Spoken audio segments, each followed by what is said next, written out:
Well, yeah. Okay, so I want to put together this message, and just this is kind of like just the term spitballings phase, trying to kind of get hold of an idea or a concept or something that will stick, that'll catch people's attention. It'll get people's attention. Not. I mean, I guess it could be clever and cute and all that stuff. It's, whatever gets the job done. But I'm not sure how that would be. So that's something I'm trying to work out in this. I'm trying to establish maybe say like a podcast or something like that. Discussions on current events and affairs of the world are going on, and I'm going to be dealing with a broad range of topics. It'll be. I'm going to try to keep it positive focus. I mean, you can't help but you know I guess reveal some of the negative stuff that's out there that we need to deal with. But we need to be aware of what that stuff is. So there's some of it might be flowery and things like that. It might be pointing bad things out there happening to people in this world that shouldn't be happening. Not in a free civilization, in a manner of speaking. So that's kind of a good introduction. So, but anyway, peace. When you say peace, I use that a lot when I talk or write about peace. Just do peace, be peace, and do peace. And I just got to think about it. That sounds like one of those frivolous, thrown out words that people just kind of like, love and peace and blessing. It's like, but there's a lot more underlying that word, and that's where, So I think, hey, how can I convey what do I mean when I say live in peace? Okay, well, just say for one thing, try to adapt a policy of in your mind. I mean, this is going to take a lot of work. And if you want to get to that point where you understand this, says you got to totally emotionally let go of things. I mean, if there are legal issues to be dealt with in the conduct of life, let those play out. But they should be from the point of view of fair outcome for all concerned. We don't want to be living in a society where you get score money points for doing a better job. I mean, and there's some real situations where value can't be assigned, and I can understand some of those huge, awards and things like that. But just in general, the conduct of your life safety, we shouldn't be looking for those. We say lifetime retirement events. It's like, oh, if that happens and I get collect on this, I'll be retired for life. That's good enough for me. Now, we don't want that kind of mentality to go into the life's construct. So, one way to do that is just make it so that everybody has basically, to the extent of their heart's desires and within limitations of, reality, whatever those things are. Everybody has a chance at that, and nobody should be subdued from that or oppressed from that objective or goal. And that should come just as naturally when you're raising it up, that it's an expectation that you're going to have and enjoy in your life. And if it sounds kind of like far-fetched and yeah, well, in today's mentality, it is kind of hard because people are so cynical. And it's like, the thing is like, okay, one thing, this is something you can do towards this measure of peace. And basically, all it relates to is the way human beings interact with each other. And it comes from that perspective or that point of view, not an adversarial confrontation, but one of, communion, meeting to get coming together, and coming to terms on things with contracts and stuff like that. There has to be that kind of, you know, it has to be. It would have to come from a highly, highly ethical society. Yeah. So we got a lot of, you've got a lot of movement up to go. We're nowhere near that. There's not even anybody probably in our universe, just because of you know, a lot of this stuff that we even do on our own selves, the negotiations we make in our lives, to survive. And we don't really mess too. We don't make a big deal about it. We just go through it because we know it's a necessity of life. More and more of that'll be removed. People won't be doing things out of necessity, but they'll be doing them out of what they felt they are moved to do. And there'll be a lot of great and wonderful constructive minds that'll be involved in this process. So it's not like they're going to be like mindless people out there bumping into each other. No, they'll make this planet beautiful, technological. Hey, those geniuses out there, they want to participate in this. It's not like they're going to get lazy. Oh no, that's not what motivates them initially. I mean, I guess financial gain comes into play, but initially, I think a lot of it's motivated by pride and or competitive thing, competitive spirit. To want to be the one who does this thing, this significant thing. That's in electronics, communications, biochemistry, all the things that affect our lives, and there always will be. There always have to be monitoring and regulating our environment as best we are capable of doing.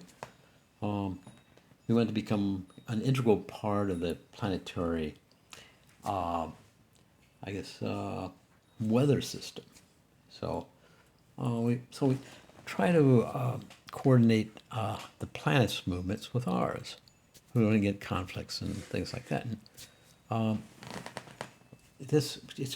going to have to be able to negotiate these new, more fiery, tempestuous kind of natural engagements that we're going to be dealing with, like hurricanes, flooding, and stuff like that. So, and then with the rising oceans, and this will happen, we're going to lose real estate. We're going to lose real estate, and it's just going to be a matter of zoning, not the municipalities, like on the ocean front stuff. There are going to be zoning restrictions, like when a building goes down, it doesn't get replaced, type of thing. So eventually, a corridor is going to be, probably 100 feet underwater, in 50 years. No, I mean, I don't know. That's pretty extreme, but yeah, I mean, that's just kind of the way it'll be, They'll just gradually just kind of sidle back into the mainland more, and lose a little water frontage. So it's not good for real estate, but that's what's going to happen. Same thing with the East Coast, too. I mean, there's a sunken river and mountain. I remember this geology teacher in college. He was actually part to me, is actually a priest, father, or something like that. He was really a very smart guy. Talked about that, the big nature. It was just very fundamental, like geography class that he'd take as a fill in something. It wasn't integral to my course direction, but I really enjoyed that. It was really a neat class. You learn a lot of things. Even now when I go traveling, and actually, ironically, you see a lot of that. You're educated even on these YouTube videos and all this stuff about this old Egyptology, anthropology, and all the things dating back to the beginning of civilization on this planet. So whatever that is, depending on where you are in this realm of beliefs and things like that. But yeah, so it was a little while back. Yeah, that's kind of funny, isn't it? When were we first on this planet? Anyway, getting back to the thing with the peace. So this would be one. This is going to take some discipline. And so you let go of things. You let go of the anger things. Let the legal process work it out. A fair one. We're installing a fair and equitable judicial system. It could be identical to what we have right now. It's just maybe we just instill measures to enforce a greater dependence on the fair interpretation of the law. You know, and so it's like not as vague and generous, but depending on its intended use. And so yeah, we've got to make these laws more universally applicable to every citizen. Every citizen should have the same rights. In exact the same degree. No special privileges for somebody who may occupy a higher status. He'll be judged just the same way, with the same kinds of consequences. That's the way it's got to be. But the broader, more general, I guess, I just say, brighter vision of that is that you'll see so very little of that, in people's lives. All people's lives will just be so uplifted, so enriched. They're going to be. It's going to require a really powerful internal message, and that's the thing, is to let go of these things. Don't try to control what goes on in your head, and what goes on in your body, and what comes out of your head, and what comes out of your body. You are in control of that, but don't try to control that for others. Not in the sense that it affects how they're supposed to act, or what they're supposed to believe, and those sort of things. Leave that stuff alone. Leave it alone. You have a hard enough time trying to figure out what to do with your own fucking lives. Excuse me, the locker room vernacular. Yeah, so anyway. Peace, yes, peace. A smile. Now here it is. I'm getting back to the point of this whole thing. A smile. If you genuinely incorporated it in every human greeting that you had, and along with that, and it's not a facade, or it's what's coming from here. It's like maybe you're going to have an encounter in a situation where it's probably going to cost you money, and maybe not what you want to do. And so you could feel like maybe you're being assaulted for a sum of money, and you're no, I don't deserve that. And so, yeah, and you have this natural inclination for self-preservation, and that's perfectly natural. That's not an easy one, but you have to give up on that, and you have a total trust on the guidance from your spirit guides, your spiritual guidance. And you kind of let go of that stuff, and you react to your conscience. And says, in terms of you define in yourself who you are and what that means, in terms of your stance on things and where you're at. And to be, the first of all, to never be confrontational, never, in any situation.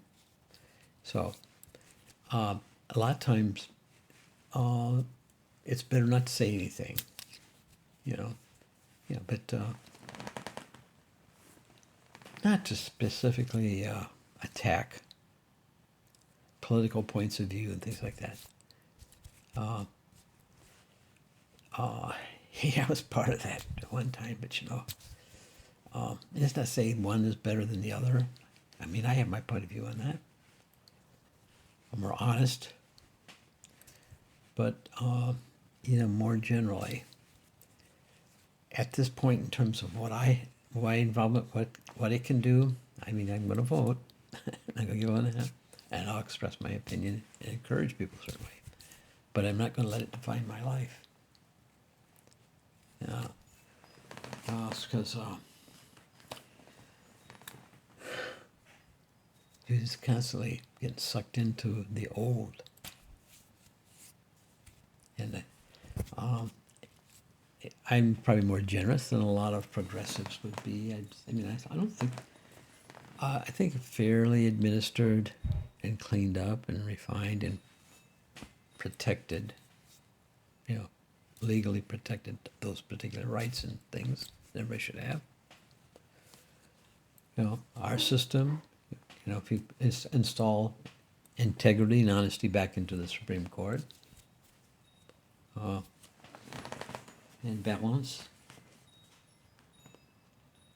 You know, I wouldn't be happy. I wouldn't be happier if the control was. I mean, I'm from the left. I'm a liberal. You know, bleeding heart. They always want to take care of people and all that stuff. I know. Just with my natural personality, it's hard not to be that way. I don't know if you have a good. If you have a giving heart, you know, a really sincere heart, you know, you know, well, yeah, well, it's not a political thing, but it's yeah. The point is that you have to let go of all these things, these entanglements, deal with the confrontation, analyze the situation, the fairness of it, and if there's a counter to it, then you make your counter argument. With, you know, two people sit down and say, well, here, listen, this, I know, I understand this, but these are some of my extenuating circumstances that may play into all of this, and I'd like to share all that now with you. So it gives you a chance to present your situation. And then out of that, you know, there's going to be a solution, and the goal is that when, you know, party A walks away and party B walks away, they're going to have a smile on their face as they're walking towards their home. Like, came out okay. That's what we want. Why should we? Yeah. Oh, yeah, this legal system is, oh man, it's opened up some really crazy shit. I mean, for power and empowerment. You know, and you know, oh, yeah, it's like stuff that wealthy people get away with. So, well, here, no, it's just that we're not equally afforded those same kind of rights. So, yeah, I'm jealous. Yeah, I want some of that. I haven't figured out the scam or scheme that allowed me to. That I'm saying that. You know, I think a lot of this innovation, these new entrepreneurs, these new captains of industry that appear on the scene, I think probably a lot of them come out of a lot of good, yeah, a lot of good motivation and a lot of good interest, and you know, still a lot of amped up, you know, corporate capitalism bubbling in their heart, motivating them to go. So that's okay. That's good. You know, but then at some point, greed exceeds, you know, high ethical behavior in terms of like the quality of the product that you're giving somebody, and for the price that you're charging them. And that's what it comes down to. And you know, more and more, I think the American consumer is paying, well,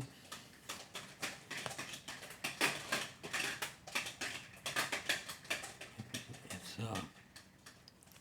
on the general consumption of, yeah, you think about it, stuff keeps coming down. Prices, stuff keeps coming down. So that's kind of I mean, that's not interestingly, it's a little bit of an offset against the disproportionate distribution of wealth. It's a little thing,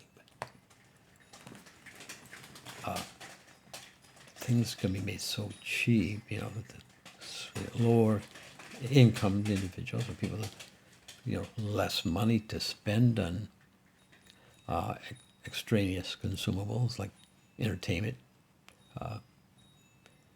TVs, all that stuff. That's just all extraneous stuff. And look at this store. I think these things are getting really cheap. So that's a good thing. That's a good thing, I think. That's one of the, being in a, must be, electronics industry must be a crazy industry.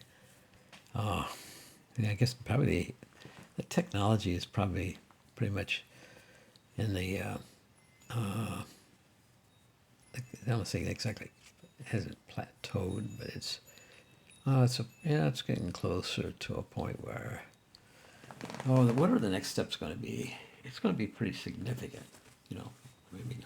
maybe holography, or where is that, holograms and stuff like that. You can see, I don't know, with maybe the sound appearing, out of just at a specific space, on this console.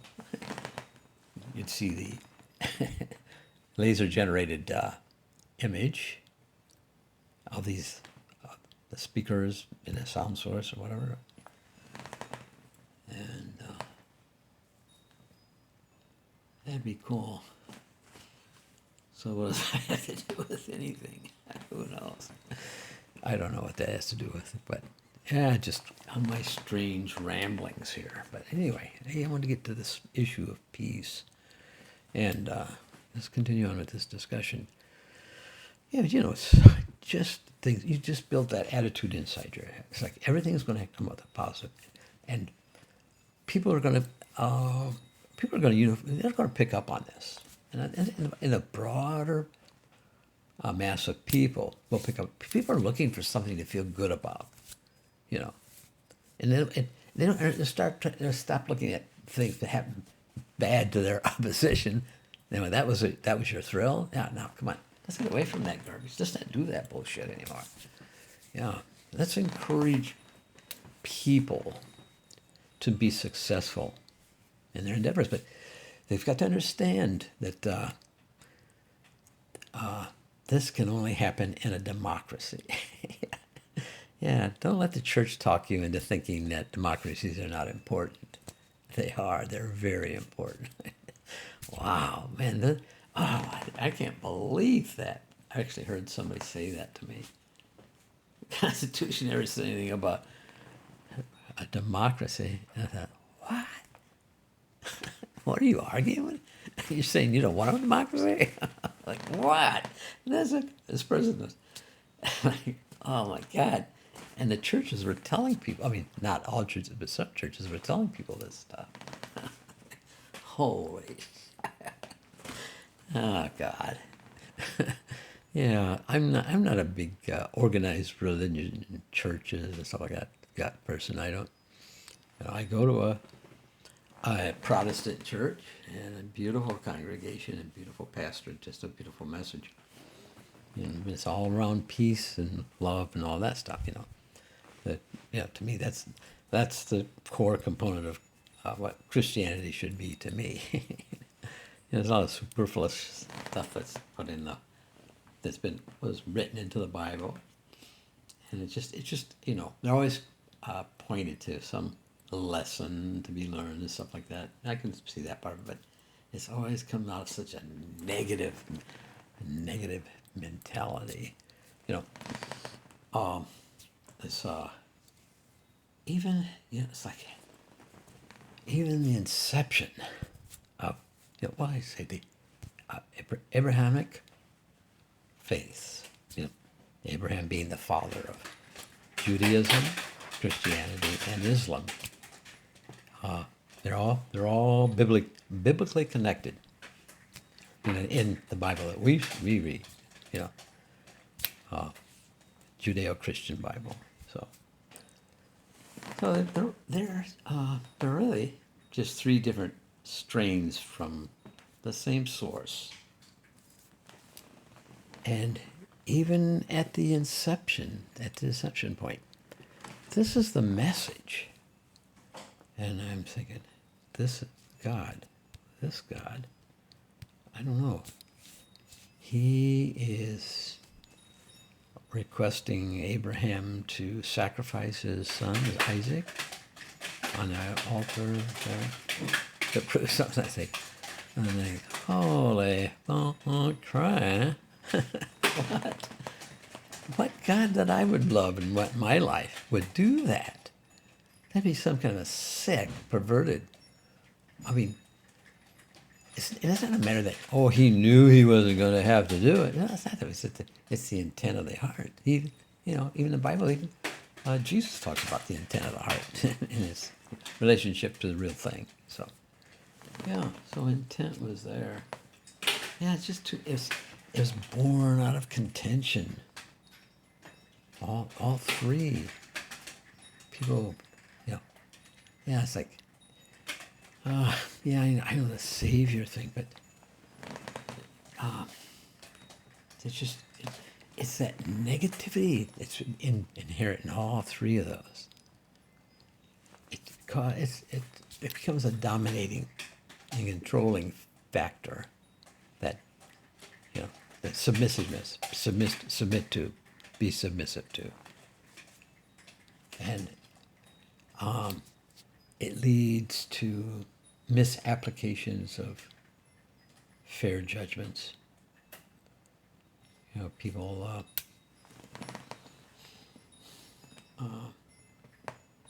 kind of fulfill that revenge mode. Yeah, that's what Judeo-Christian message is. An eye for an eye, and a tooth for a tooth. See the love of God in my heart? You better. No, I'm serious. That's the kind of thing. It just fills me with that. It's like, impressive. Even reading the Bible studies and after I was listening, it's like, wow, God isn't like that. I don't know. Oh man, no. And they make him such a gruesome, horrible, revengeful, and ugly and hateful person. It's like, that's all it sounds like to me when it's like, when he's ordering King Saul to kill the Edomites, or I can't remember the name of the particular rivaling tribe or group of people. And God's command to King Saul was to kill all the men, women, children, babies, kill all of their livestock. Don't leave anything living on the ground. And so Saul, hey, you got it. I'll be right over there. He fulfilled every one of God's command but one. He retained the livestock. Well, he's a smart man. We can eat that. And so God, I'm not sorry. No, just killing the families was good. But you didn't get the livestock out there. Yeah, so you are going to die. Yeah, so it's like a fucking fairy tale, all this shit. I'm sorry. Oh, yeah. Yeah, why? It's so illogical. Improbable. Oh, yeah. Yeah, well, that's no, God is love on all fronts. Yeah. Well, and I know that this love exists in these churches. I know it exists in there. It's not that, I'm just showing you my prejudice towards religion. Everybody has to deal with their own relationship with their church and their church community, because they're probably far more good actors than there are bad actors. I'm just talking about those things out there. Just, we don't need to deal with that stuff. Basically, yeah. I think that's probably enough to be said on that subject anyway. But in any case, going back to the notion of peace. I'm gonna, well, I've spoken for a good 30 minutes or so, so I'm going to take a break, get some fresh water, and put my thoughts together and see if I can't come up with a few more of these ideas, the everyday things that we can do for peace.